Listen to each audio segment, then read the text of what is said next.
Casei com uma prostituta e meu casamento é um programa sem fim. Era assim que o empresário Marcos Matsunaga falava sobre seu relacionamento com Elise aos amigos, até ser morto e esquartejado pela esposa em 2012. Psicopatia, perversidade ou uma mulher cansada de ser humilhada? Venha conosco entender melhor sobre o caso Elise Matsunaga.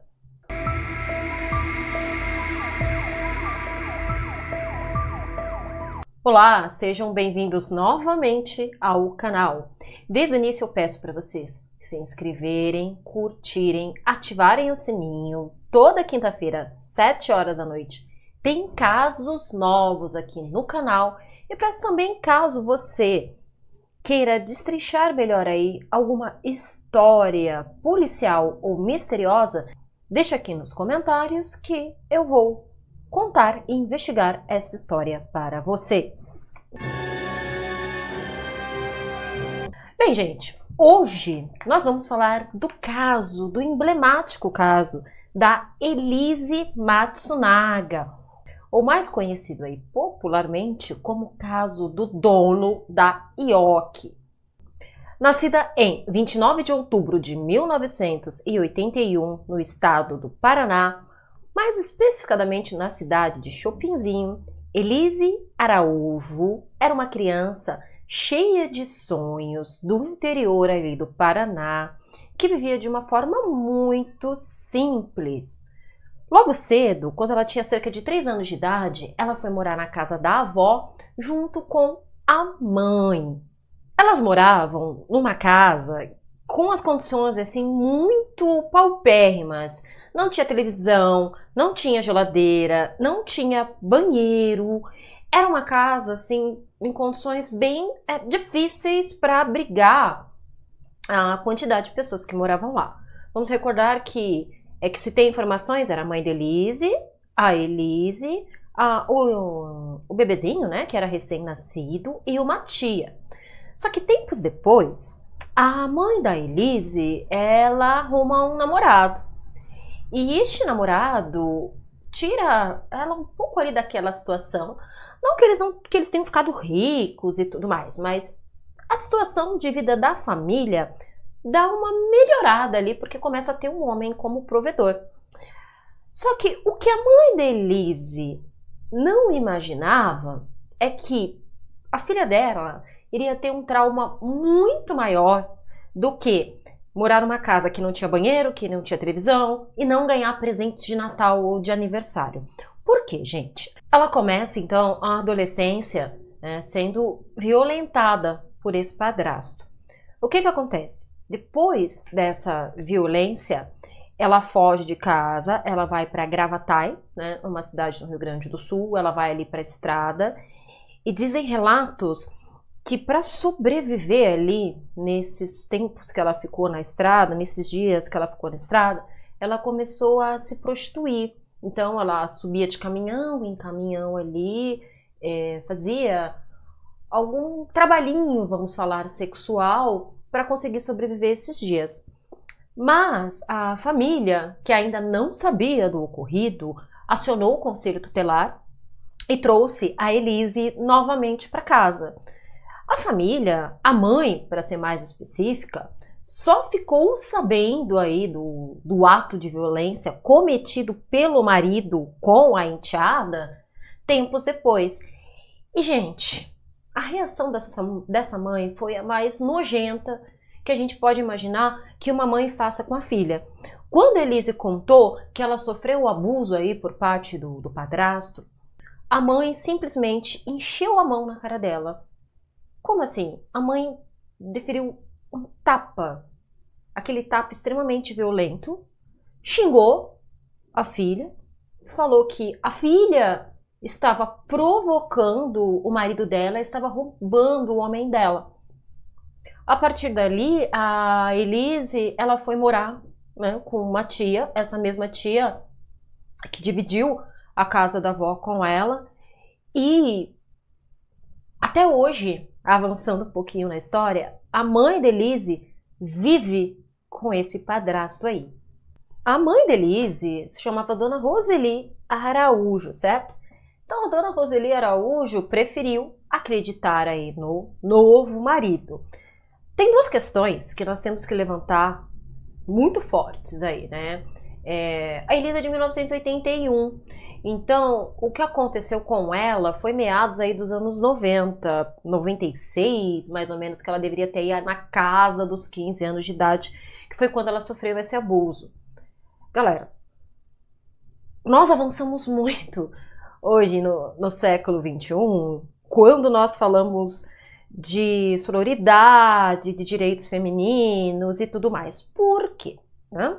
E até mesmo a mulher poder trabalhar e poder aí ter a sua liberdade financeira.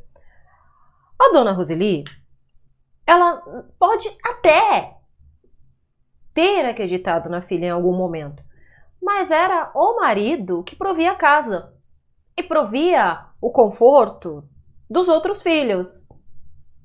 Ela não podia largar esse marido e ela não quis largar esse marido. Então, se a gente pensar aí, até mesmo com um pensamento um pouco mais frio, ela não quis saber realmente o que aconteceu, porque era o marido que mantinha a casa, que levava o sustento para casa. Então ela preferiu ficar com o marido do que ficar com a filha.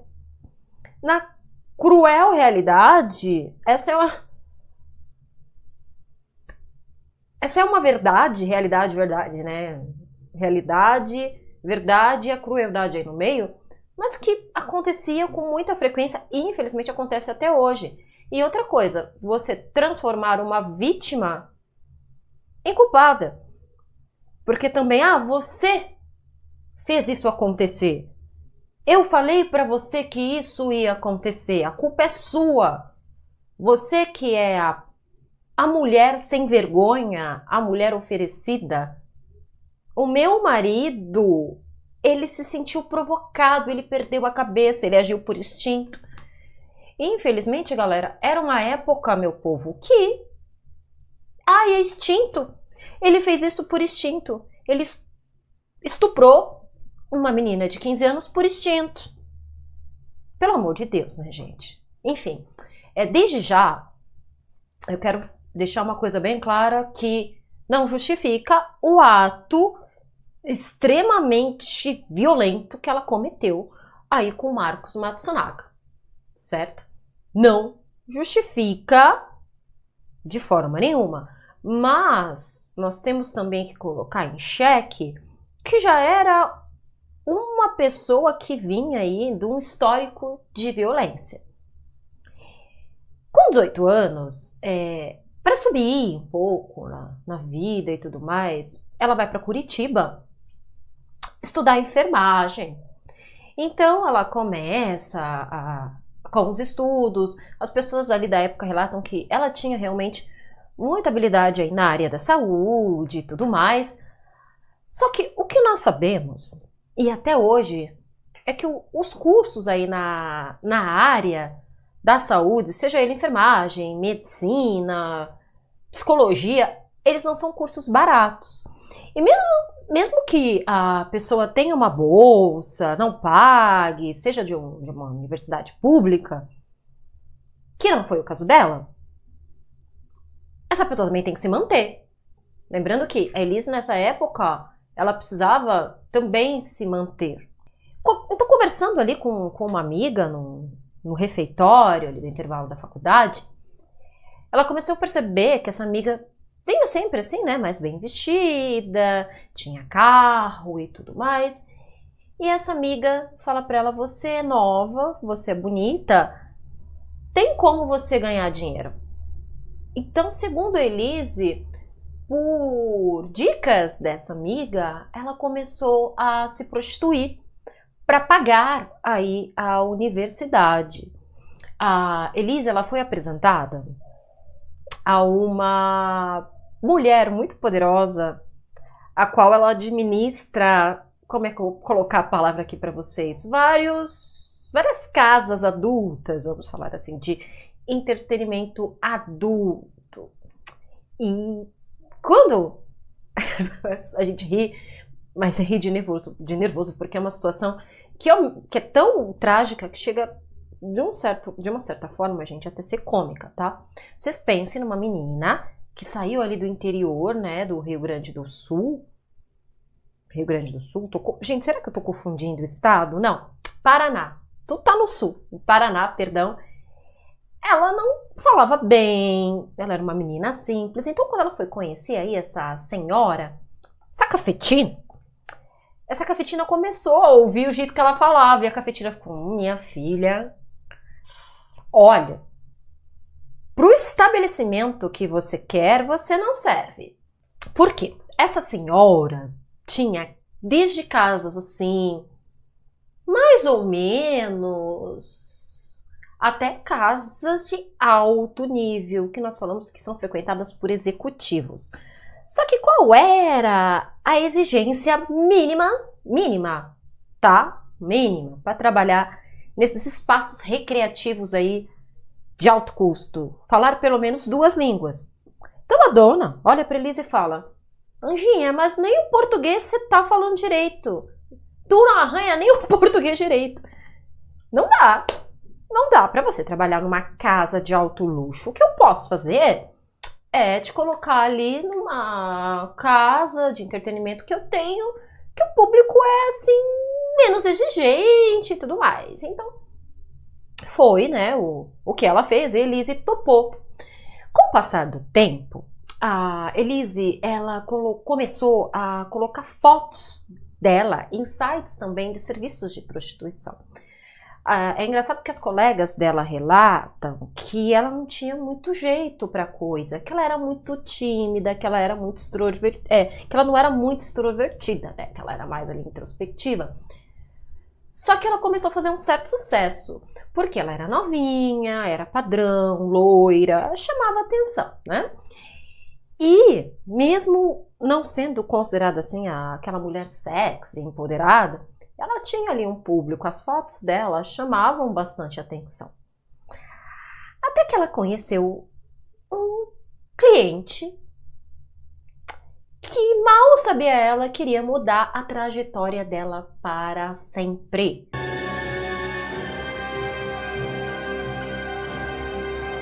O Marcos Matsunaga, ele era filho de um dos donos ali da famosíssima Yoki, que na época, gente, o valor da Yoki era estimado em 1,7 bilhões, ou seja, muito dinheiro.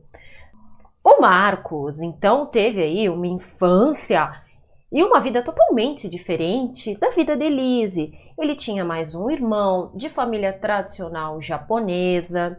O pai dele, pós-morte, só deu entrevista para um jornalista, que eu vou falar no final do vídeo quem é, ok? E o que ele diz para esse jornalista é uma coisa assim muito chocante, que ele fala o seguinte, que o irmão mais velho do Marcos, ele sabia que era uma pessoa que ia prosperar na vida, porque era aquela pessoa que foi criada numa família tradicional, os orientais são muito tradicionais, que casou com a primeira namorada e que foi ali se regrando, foi procurando crescer na vida. O Marcos já era o contrário, era aquele cara que não queria saber de nada, que nunca pegou assim algo que gostasse para estudar, para se aprofundar, que chegava de madrugada, chegava bêbado. E o Marcos, o que acontece? A Elise o conhece quando ele ainda era casado. Sim, o Marcos era casado e tinha já uma filha desse primeiro casamento. E, gente, o Marcos, relato de outras garotas de programa que saíram com ele, ele era desde misógino até o topo do extremo nojento. O que ele fazia? Ele frequentava ali os sites, né, de garotas de programa que ofereciam os serviços e fazia comentários extremamente misóginos e nojentos que eu não vou poder falar aqui no vídeo, senão o YouTube vai me castigar. Mas enfim, vocês pensem aí as coisas mais absurdas e mais nojentas que podem, assim, serem faladas num site. Tudo bem, gente, é um site de conteúdo adulto. Porém, eu acho que não é para tanto. Enfim, outro relato das moças que saíram com o Marcos falava o seguinte: o Marcos, ele tinha um prazer de ser poderoso e de ter tudo o que ele quisesse. Então o que ele fazia? Ele chamava uma garota X para fazer um programa. Então, antes de fazer o programa, a garota combinava o que ela iria fazer e o que ela não iria fazer. Quando eles chegavam ali ao quarto do hotel, ele começava a pichinchar ali: olha, se você fizer tal coisa, eu vou te dar R$1.000 a mais. A garota falava: não. Eu vou te dar 2.000, vou te dar 3.000. Quando ele via que a garota não ia fazer o que ele queria, não, porque a menina não fazia, enfim, não é porque a garota é uma moça de programa, uma garota de programa, uma prostituta, que ela seja obrigada a fazer tudo, não é bem por aí. Ele sacava uma arma, apontava para a cabeça da moça e falava: e agora, você vai fazer? É claro que a moça fazia o que ele queria. Ou ela fazia o que estava sendo pedido, ou ela perdia a vida. Então, o prazer ali do domínio, de eu faço o que eu quiser. Mas, enfim, ele sai com a Elise, e o que era aquela saidinha de vez em quando começa a ser mais frequente. Ele começa a ser aí um cliente fixo da Elise. Então vem a proposta: olha só, você vai morar em um dos meus apartamentos, eu vou te dar uma mesada por mês e você vai largar essa vida que você tem. Você não vai sair com outros homens. Na época, a Elise topou na hora, sendo também que ele deu um carro para Elise, né? Um carro de luxo. Então, meu Deus, eu achei o meu príncipe encantado. Só que o que aconteceu? O cara era tão nojento que até o preço do programa, vamos falar assim, ele descontava do que ele pagava para ela durante o mês. A gente ri, porque é uma coisa extremamente, gente, fora da realidade. Eu vou te bancar, eu vou te dar vou te dar um apartamento de luxo? Não, você vai morar em um dos meus apartamentos de luxo, dos meus flats de luxo, enfim. Vou te dar um carro bom aí pra você. Só que é o seguinte: quando eu for te dar a sua mesada, o seu programa eu vou descontar, tá? Porque que é isso? Vai ficar ali tudo. Gente, pelo amor de Deus. Eu acho que agora vocês começaram a perceber a introdução aí do vídeo, né? E ele termina o casamento e assume a Elise, ressaltando que ninguém da família do Marcos sabia que Elise tinha sido garota de programa, tá? Então, eles começam ali um relacionamento. A Elise, ela tem um casamento, gente, de princesa da Disney. Pensa aquele casamento com diversos convidados, vestido branco, lua de mel no exterior. Ela teve um casamento não falo nem de princesa, digno de rainha. Logo, a Elise, ela entra na faculdade de Direito, bancada ali pelo Marcos. Só que o que acontece? O Marcos era extremamente controlador com ela, extremamente controlador. Então, ele ligava para ela toda hora na faculdade e, por exemplo, se ela estava fazendo um trabalho e ele ouvisse uma voz masculina, ele já ia atrás dela. Com quem você tá? Você tá me traindo? Sua vagabunda? E começava a xingar a Elise aí de diversos nomes. Eles tinham vários hobbies juntos, né? Eles gostavam muito de viajar e também eles eram caçadores profissionais, ok? Então, eles iam caçar, eles mesmos tiravam a pele do animal ali que eles tinham ceifado a vida. E por conta da caça, eles também, né, eram muito fãs de armas. Sendo que a paixão aí por armas veio antes do Marcos, né? O Marcos gostava muito de armas e a Elise adotou essa paixão. A paixão deles era caça, armas e vinhos. A Elise, ela virou uma exímio atiradora. Dizem até que ela atirava melhor que o Marcos. E o apartamento deles era cheio de armas, cheio de armas. Lá no final, vocês vão entender o que era a paixão dos dois aí por armas. A Elise também começa ali a fazer um curso de sommelier, que eles tinham uma ideia juntos, né, de abrir uma adega de vinhos e tudo mais. Mas aquela relação, gente, era uma relação horrorosa. Os dois viajavam, caçavam, tudo bem, mas ali, quando não estavam no ápice de viagem, de tudo mais, era uma relação abusiva, porque não tinha tempo ruim por Marcos. Para ele, ela era uma garota de programa. Então, quando ele queria ter relações sexuais com ela não podia dizer não. Era assim e acabou. E da forma que ele queria, do jeito que ele queria, ela não podia falar que não, hoje eu não tô afim, ou eu não quero fazer tal coisa. Não tinha isso. Ela pensou muito, ela queria ali se separar do Marcos, e na época eles tinham um relacionamento aí que estava terminando. Porém, a Elise, ela descobre que ela estava grávida. Então, a ideia aí de uma gravidez aproximou os dois. Ele disse para ela que ele iria melhorar, que ele não faria mais isso, que passaria a ser um bom esposo e tudo mais. Então, tá bom. A Elise acreditou, né, até mesmo porque estava vindo aí um bebê, né? Ela narra que durante a gravidez dela, ele parecia outra pessoa. Ele virou um cara gentil, cuidou muito bem dela, acompanhou a gravidez dela e tudo mais. Teve a bebê dela, a bebê dela é uma menina, né? Uma menina. E ela começou a ter aquela visão materna, a amar a filha mais que tudo.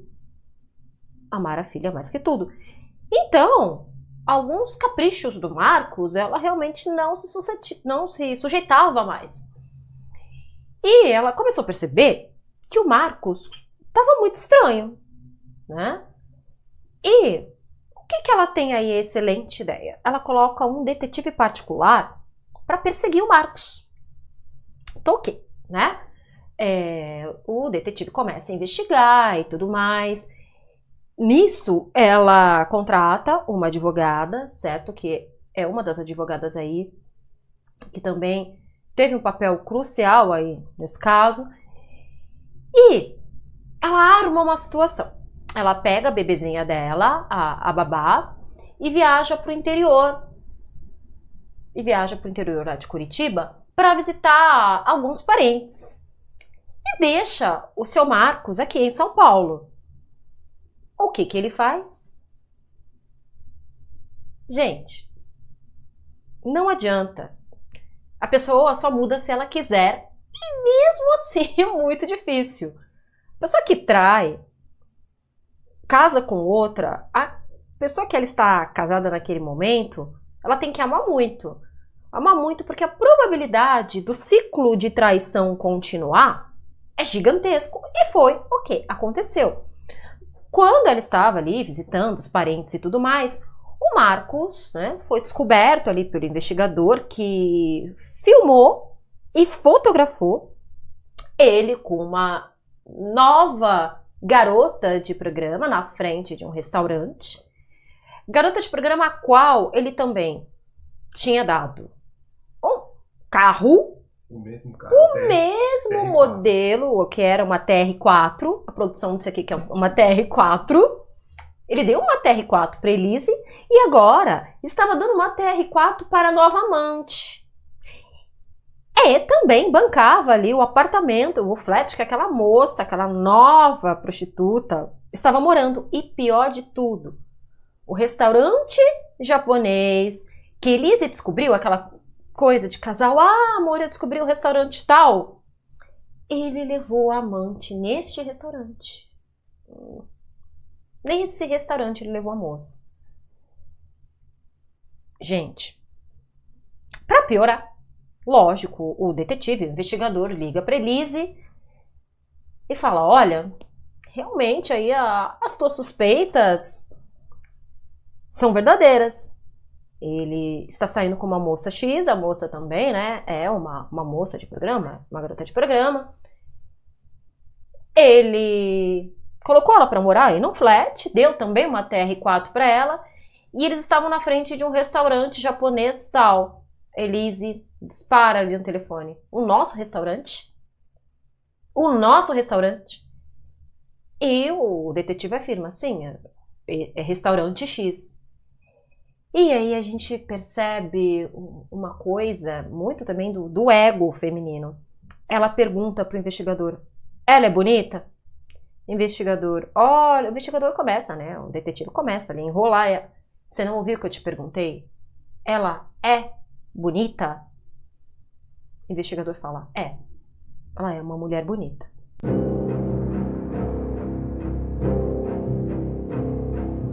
Ela é muito bonita. Gente, pensem como a Elise se sentiu. Ela percebeu que o ciclo não tinha parado, que ela não tinha mudado o homem que largou a esposa e que tinha oferecido para ela até um certo ponto todo aquele conto de fadas, gente. Vocês imaginem como ela se sentiu. E a pergunta, né, também de ego aí, como eu falei para vocês. Ela é bonita? O investigador, acho que não foi maldade, coitado, de falar, sim, ela é muito bonita, gente. Esse muito, eu fico pensando como ela deve ter se sentido. Mas, enfim, acreditar naquela altura do campeonato que o Marcos era fiel era quase que uma ingenuidade da parte dela. Porque, provavelmente, gente, até mesmo quando ela estava grávida, ele já tinha saído com outras prostitutas ou nunca tivesse parado de sair aí com outras moças. E ele tinha o prazer da garota de programa, do poder dele pagar e ter ali o que ele queria, a qualquer custo, nem se fosse para ameaçar uma pessoa à mão armada, tá? Era este o prazer dele. Então, vocês parem para pensar, ele não ia mudar. Ele não ia mudar. Era uma ingenuidade. A gente se questiona muito no caso de Elise, que não era só interesse. Provavelmente ela sentia alguma coisa por ele também. Não era só, eu vou dar o golpe do baú e casar com um milionário. Não, ela sentia alguma coisa por esse homem, certo? E também junta com o ego, junta com a raiva, dá uma explosão. É a bomba perfeita para levar o que aconteceu aí, né? Para nos levar aí ao desfecho dessa história. Pois muito que bem, a Elise volta de viagem, o Marcos faz questão de buscá-la no aeroporto, ela, a babá e a filha, né? A filha ainda muito pequenininha, chegam em casa e a Elise não aguenta. Eles dispensam a babá naquele dia, né? Falam que não precisa mais dos serviços da babá. E, gente, a Elise lava a alma, fala tudo, fala que sabe o que ele tá fazendo, com quem ele tá saindo, que ele deu lá o carro X. O que o Marcos faz? Começa a xingar a Elise. Você sabe muito bem que você é uma garota de programa. Quem vai querer você? Você acha que você tá valendo alguma coisa ainda? Não, você já tá velha, você tá acabada, você teve bebê. Quem vai pagar por você? Ela, segundo ela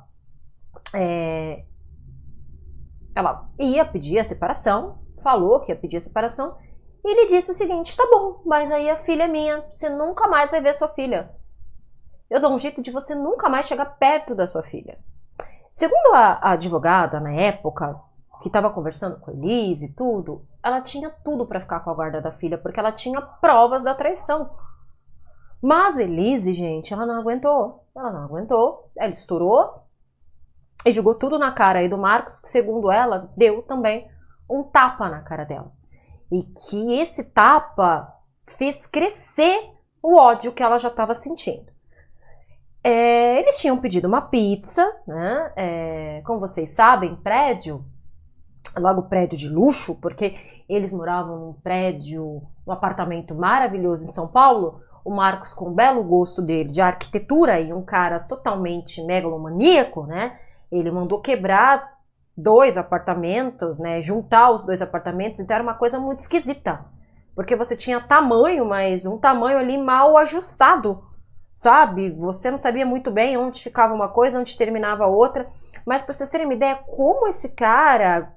Olha, eu moro num apartamento gigante. E outra coisa interessante, antes da bebezinha nascer, eles tinham uma cobra de estimação, uma jiboia de estimação. E o grande prazer do casal era dar ratos vivos para essa cobra. E ver ali o ratinho morrendo. Na verdade, a Elise, ela só se desfez dessa cobra quando ela descobriu que ela estava grávida e uma amiga deu um toque e falou, olha, vai fazer o mesmo com a tua filha. Carninha fresca ali, tá com fome? Vai fazer o mesmo com a sua filha. E o Marcos relutou, não queria se desfazer da cobra. E lembrando também, gente, que quem tem esse tipo de animal, não precisa você dar animais vivos. Vende congelado, ratinho congelado, enfim. Você já pensa ali aquele prazer mórbido que vinha dele e dela também. Vinha dela também.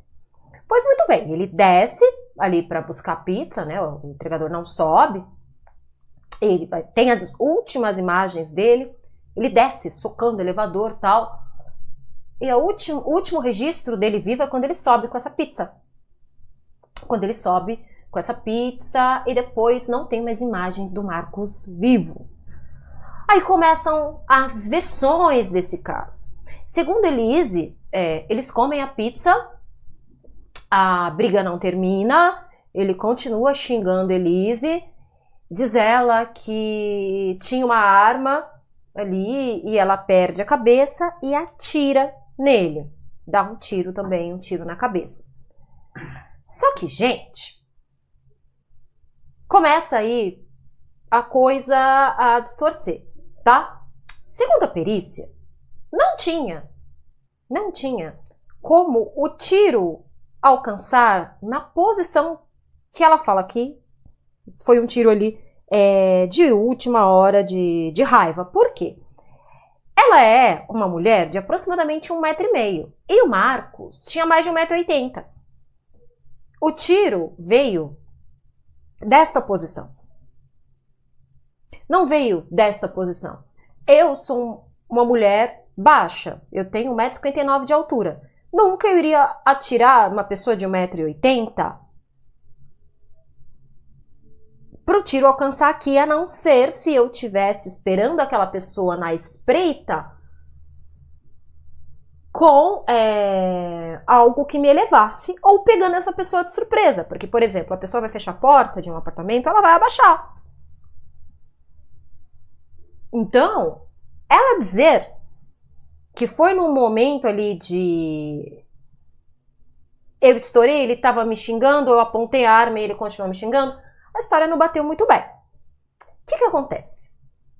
Ela dá um tiro aí na cabeça do Marcos. E ela começa a pensar num jeito de se desfazer desse corpo, ok?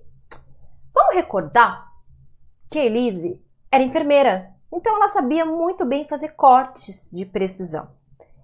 Ela arrasta o corpo do Marcos até o banheiro e ela começa a cortar os membros do corpo do Marcos. Ela esquarteja o marido, ela desmembra o marido. Ela desmembra o marido. Sendo que a última parte, e a perícia fala isso com muito assombro, a última parte que ela corta é a cabeça do Marcos. Lembrando, gente, que quando você corta a cabeça de uma pessoa, você descaracteriza aquela pessoa, você tira a identidade daquela pessoa. Mas ela fez questão de cortar a cabeça por último. Diz algumas pessoas que alguns peritos defendem que o Marcos ainda estava com a morte cerebral, mas alguns órgãos vitais ali, como o coração tal, estavam batendo quando ela desmembrou e tudo mais. Mas se tem muitas versões, né? Estava vivo, não estava vivo. Mas enfim, ela levou ele para a banheira, ela parou para descansar. A babá retornou ao trabalho no dia seguinte. A babá bate na porta, tá? Porque para esquartejar uma pessoa não é 5 minutinhos. O que você tem que fazer? Você tem que esperar o sangue coagular um pouco ali para você esquartejar. Então não foi rapidinho, morreu, vou lá esquartejar. Não, você tem que esperar o corpo dar aquela coagulada no sangue. E ela guardou. A área da saúde, ela sabia que ela tinha que fazer isso. Além de caçadora também, né? Mas enfim, a babá bate ali na porta e avisa ela que a bebezinha tá chorando, que ela ainda tem a bebezinha que amamenta. Gente, a sangue frio, ela lava as mãos, para o serviço que ela tá fazendo, amamenta a filha e volta para terminar o serviço. Só que, muito bem, um dos depoimentos da babá, a babá ela foi ouvida. E ela disse que dias antes a Elise tinha comprado uma serra elétrica. Que segundo ela, era para abrir... Lembra que eu falei para vocês que ela fez o curso sommelier e tal? Segundo Elise, era para abrir as caixas de vinho. As caixas de madeira de vinho. Esquisito, né? Então, tudo faz a gente pensar que ela já estava premeditando alguma coisa. Pois muito bem. Para não criar aí um grande alarde nos vizinhos e tudo mais, o que Elise faz? Como ela tinha acabado de voltar de viagem, ela teve a magnífica ideia de pegar ali o corpo esquartejado e dividir em 3 malas. Tem as imagens dela descendo com essas 3 malas, ok. Ela pegou o carro que ele deu para ela, o ATR, e ali na estrada de Cotia, que é caminho do Paraná, ela começou a arremessar os pedaços do corpo do Marcos. Gente, ela chega separada numa blitz com o documento irregular, ela não tinha renovado ali a licença do carro. Com o corpo esquartejado no porta-mala. Só que aí a polícia, acho que por ser uma mulher, tal, deixa ela passar. Deixa ela passar. Gente, já pensou se a polícia tivesse parado essa mulher? O que tinha dado? Mas enfim, ela foi tirando ali das malas as partes do corpo presos e um saco de lixo. Marca aí o saco de lixo, que não é saco de lixo de pobrinho, não. Saco de lixo que você compra, coloca um pouquinho de peso, o negócio... Não, é aqueles saquinhos, com certeza vocês encontram em supermercado de luxo, que vem até uma fitinha assim, que você amarra, né? De rico, gente, de rico. Tudo bem. Ela faz o serviço, volta para casa dela, espera ali passar um tempinho e começa a disparar vários e-mails para a família do Marcos, gente. Falando se passando pelo Marcos. Olha, eu tô dando tempo de tudo, eu tô com uma nova pessoa. Ela mantém o Marcos vivo para a família dele. E ainda, para manter a farsa ainda mais quente, ela pede para a babá depositar dinheiro na conta corrente do Marcos. Ou seja, como se a conta corrente dele estivesse ali sendo super movimentada. Só que o que acontece? A Ioki, que o Marcos era filho do dono e um ali dos funcionários grandes de dentro da Ioki, ela estava em processo de venda. E estavam aguardando o Marcos para fazer dar uma das assinaturas ali no contrato. E o Marcos não apareceu. E o irmão dele começou a se preocupar muito, porque não era uma coisa que ele faria. Mesmo ele tendo ali a vida louca e tudo mais, mas ele não faria isso. Então, a família começa a se preocupar. É dado, né, o Marcos como desaparecido E começa ali as investigações. A Elise só aparece chorando, falando que ele fugiu, que não sabia. E nisso o irmão do Marcos fala ali pro delegado, na época o delegado Mauro, excelente delegado da polícia. Eu creio que hoje o delegado já esteja aposentado, mas ele e a equipe dele foram maravilhosos aí neste caso. Não me recordo o sobrenome desse delegado, mas depois a gente coloca aqui para vocês, né, abaixo. E o delegado, num passo muito sábio ali, numa jogada muito sábia, pergunta pro irmão do Marcos. Ele tinha alguém o qual ele conversava? Aí o irmão do Marcos fala assim, tinha um reverendo que ele funcionava como se fosse um conselheiro do casal. Então, o Marcos sempre abria muito a vida deles para esse reverendo e a Elise, né, a esposa, também. O que o Mauro faz?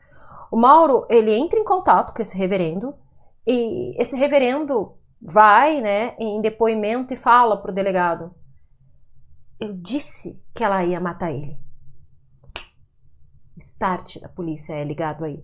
Eu disse que ela ia fazer alguma coisa com ele. E ele conta ali pra polícia como era o cotidiano desse casal. Como era o cotidiano deste casal. A partir daí, a lebre, né, já estava acesa. A luz da polícia caiu, né, a ficha da polícia caiu. Tudo bem. Em seguida, muito em seguida, um senhor ali perto da região ali da rodovia, em que Elise, tinha jogado as partes do corpo do Marcos, ele tinha um cachorro, e aquele cachorro, gente, cachorro é cachorro. Bem cuidadinho, tudo, mas ele encontrou o cachorro dele brincando ali na rua com uma coisa que de início ele não sabia muito bem o que era. Quando ele chegou mais perto para ver, era um braço. Era um braço, já num processo de decomposição, e ele chamou a polícia, falou: olha, o meu cachorro pegou aqui uma parte, um membro de um corpo e tá brincando, só que ele comeu o membro e não sei se é mais possível identificar tudo mais. Então a polícia começa a fazer, gente, sem brincadeira, um quebra-cabeça. Até que é encontrado ali na região a parte inferior aqui do dorso, né? E o delegado também já fica alerta porque a cueca usada ali, a sunga usada, era uma sunga de luxo. Uma sunga de luxo, de marca. Então o delegado, opa, peraí. Isso aqui não foi qualquer pessoa, não. Essa pessoa tinha dinheiro. Enfim, foram se encontrando ali as partes do corpo. Por último, encontraram a cabeça. A cabeça, gente, tinha sido comida também por algum bichinho ali, provavelmente, ou aqueles ratos do mato, né, que a gente chama de rato do mato, que é o gambá, ou por um cachorro mesmo. Encontraram, já tinha ali comido um pedaço, tudo bem, montaram ali o que tinha do corpo. E a Elise era a principal suspeita. Dias antes, ela tinha friamente recebido ali a fotógrafa do batizado da filha dela, escolhendo as fotos que ela gostava ou não do álbum, tudo muito a sangue frio. E não se tinha provas contra Elise, gente. Não se tinha provas contra Elise. Só que o que acontece? O delegado, para conseguir conversar com Elise, ele pega uma moça ali da equipe, faz com que essa moça, ele consegue um mandato, né? Claro, para poder entrar no apartamento.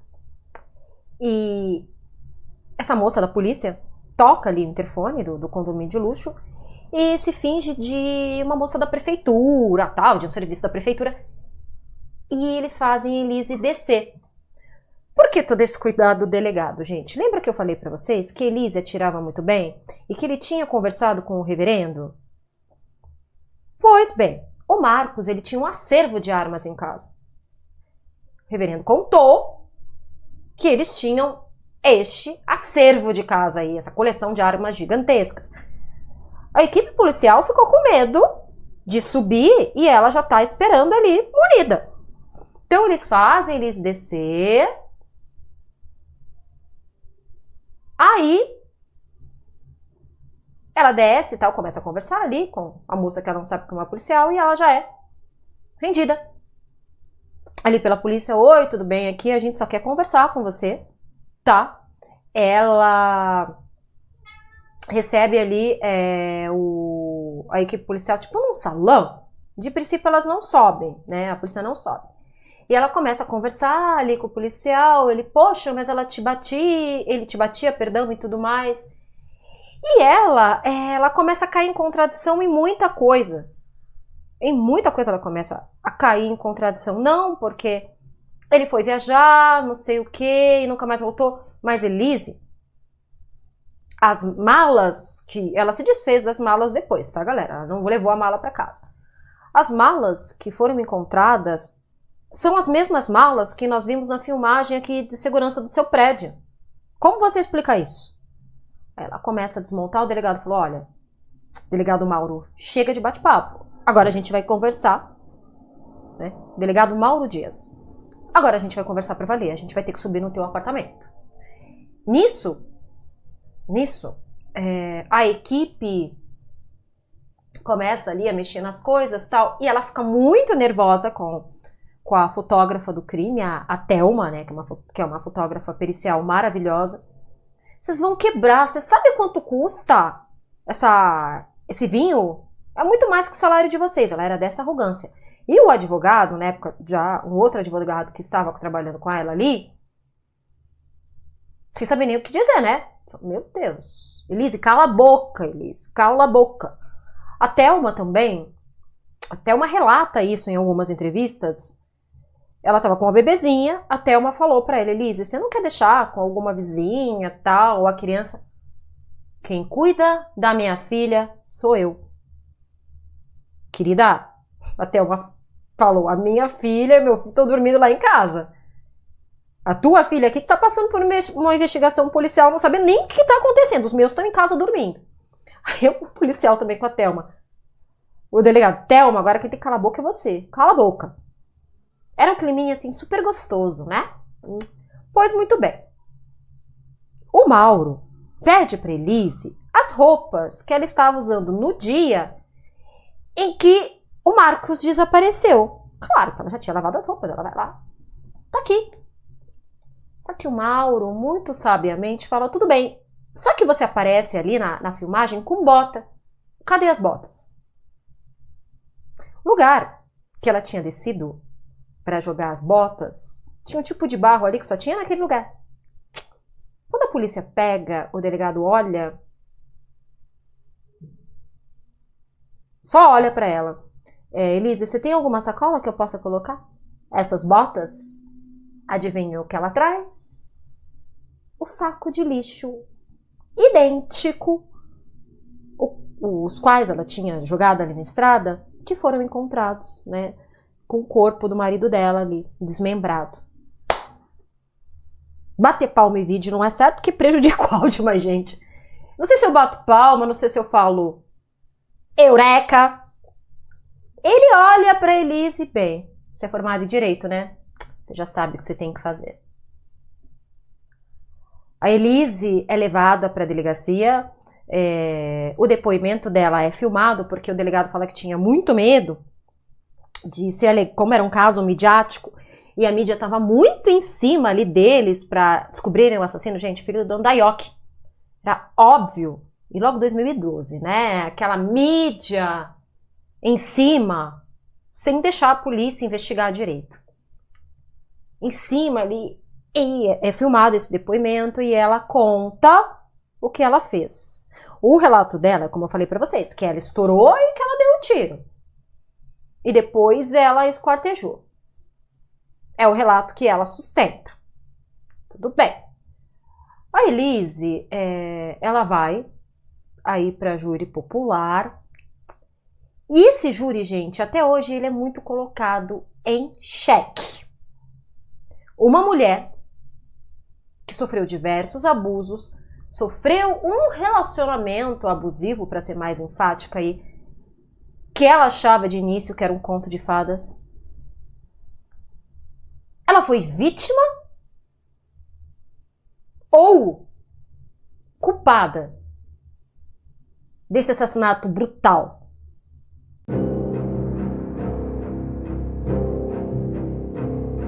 Pois muito bem. Elise, né, foi presa no dia 5 de junho de 2012. Esse julgamento, que ela foi aí a júri e tudo mais, falam que ela passou por um julgamento muito machista. Muito machista. E que o júri e o juiz, o promotor, deveriam ter entendido o que ela sofreu ali na infância, que ela tinha tido uma vida difícil. Só que o que agravou muito para Elise foi o fato do esquartejamento, dela ter esquartejado Marcos a sangue frio, gente. A sangue frio. Como você está? Eu fico pensando. Como você está esquartejando ali o teu marido? Você para, você lava as mãos e você vai amamentar a sua filha como se nada tivesse ali acontecido. Meu Deus, é assustador, tá? De início, a Elise, ela pegou 19 anos e 11 meses por esse assassinato. Só que em seguida, o STJ reduziu a pena da Elise para 16 anos e 3 meses, ok? Só que o que acontece? No ano de 2022, a Elise, ela foi aí para a liberdade condicional. Como é que funciona essa liberdade condicional? Você responde aqui fora, você pode trabalhar, certo? Só que você não pode ter nenhum outro problema com a lei. Porque senão, o tempo que ela passou na cadeia é zerado e ela volta para a cadeia para cumprir a pena desde o zero. Tá? É diferente do semiaberto. O semiaberto, você vai terminar a tua pena aqui, mas você já cumpriu o que Piaf aparecendo. Não. A Elise, ela reapareceu na mídia em 2022. Claro que ela voltou a viver na sociedade, e tudo mais. E por diversos motivos. Primeiro, ela fechou um contrato com a Netflix, o qual foi feito uma série aí sobre a vida da Elise, na verdade, né? Chama-se Elise Matsunaga, Eu e Minha Colinha. Era uma vez um crime, com 4 episódios. Gente, em primeiro lugar, aparece um cidadão ali, amigo do Marcos. Meu Deus do céu, horrível. Horrível. Não sei como deixar aquele cara falar, né? Mas tudo bem. Só que, na minha opinião, que assisti aí o documentário, o que acontece? É uma história muito romantizada. Muito romantizada. Meu Deus do céu. Transformaram a Elise na princesa da Disney. Na princesa da Disney.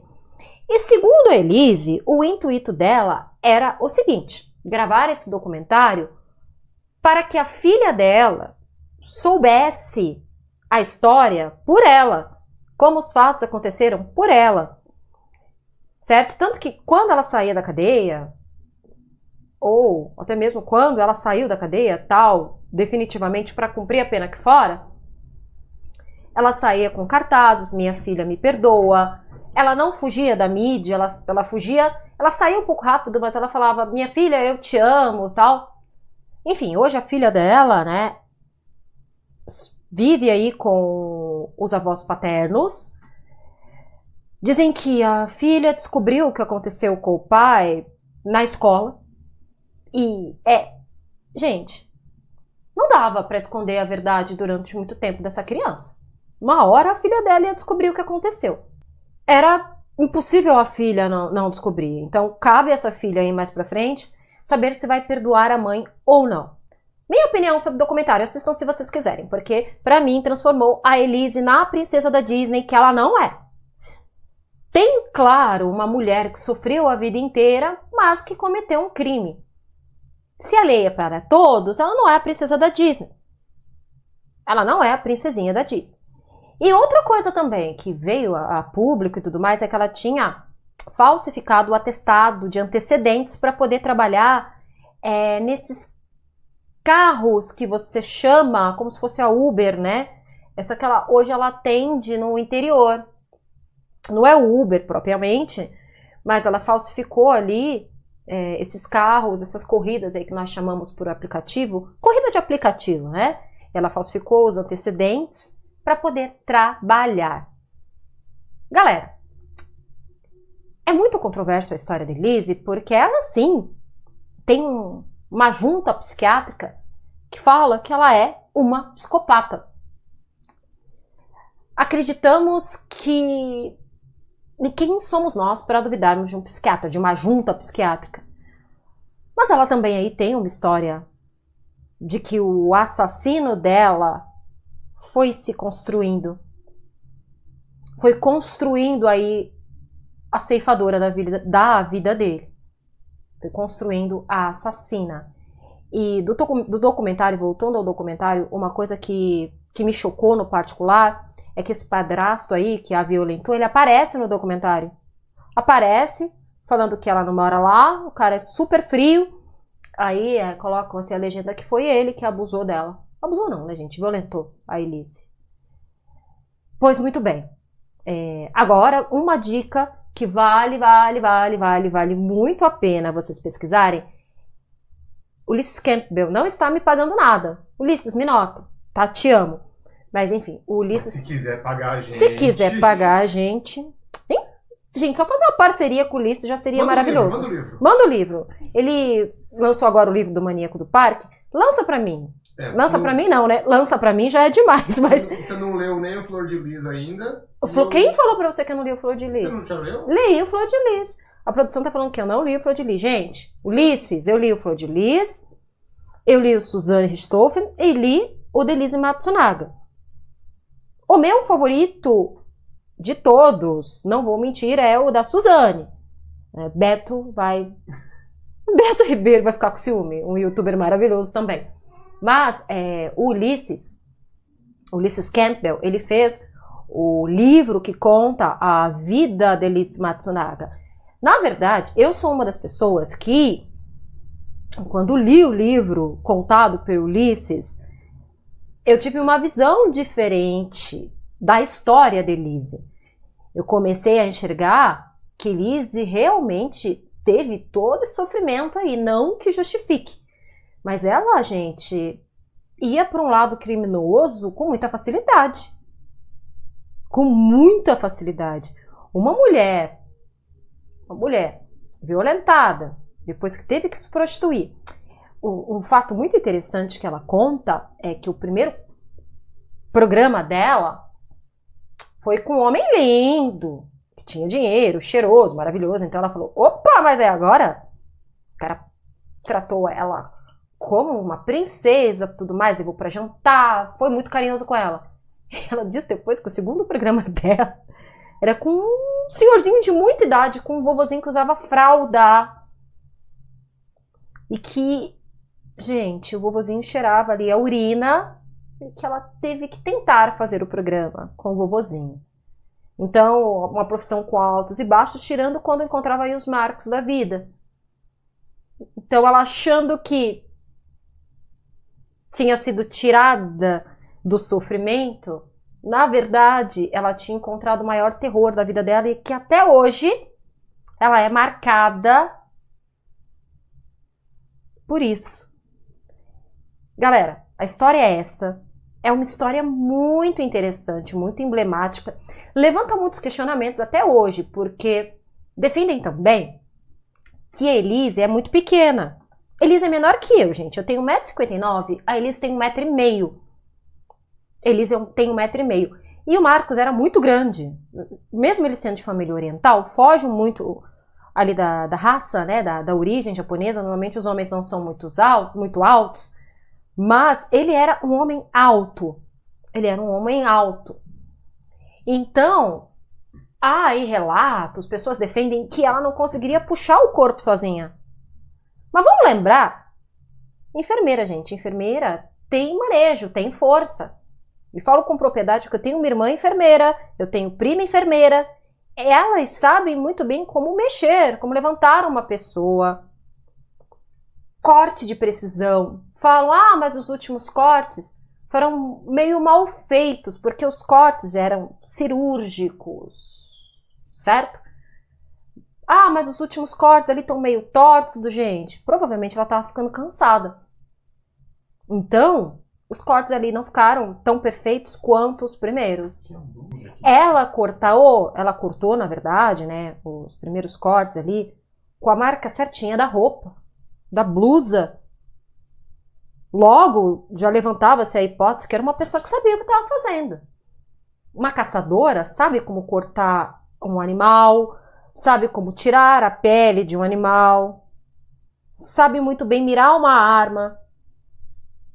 O quartinho de armas que tinha na casa de Elise era de deixar qualquer policial maluco. Era a Disney das armas, a casa do Marcos. Cada cômodo ali tinha uma arma. Dizia ele que era medo de sequestro, de violência. Gente, com uma arma em cada lugar, o ladrão invadia e usar a arma dele. Né? E usar a arma dele. Pois bem, o que vocês acham do caso aí de Elise? Será que o fato dela ter sido uma pessoa que sofreu tanto faz a gente colocar aí em julgamento o que ela fez? Ou será que o crime dela é imperdoável? Será que a filha perdoa essa mãe? Deixa aqui nos comentários para mim. Curte, se inscreve, aquele mantra que nós usamos. Piaf! Oi! Ela não apareceu, mamãe! Revolta. Ai, minha coxa. Apareceu agora? Agora ela não tá conseguindo aparecer. Não tá conseguindo aparecer por causa do fundo. Aí. Por causa do fundo. Apareceu, mamãe, eu apareci. Oi, filha. Enfim. Deixe os comentários aqui pra gente. Piaf já apareceu pra dar um ar menos pesado. Nós tentamos contar o caso, eu tento contar o caso pra vocês, de uma forma leve. Só que, gente, narrando esse tipo de caso, tem uma hora que a gente mesmo fala, meu Deus do céu, até que ponto o ser humano pode chegar? Limite é para ficção. É para ficção. Limite é para ficção. A vida real, de tudo há e de tudo pode acontecer. Eu vou ficando por aqui. Até a próxima quinta, 7 horas da noite. Tchau!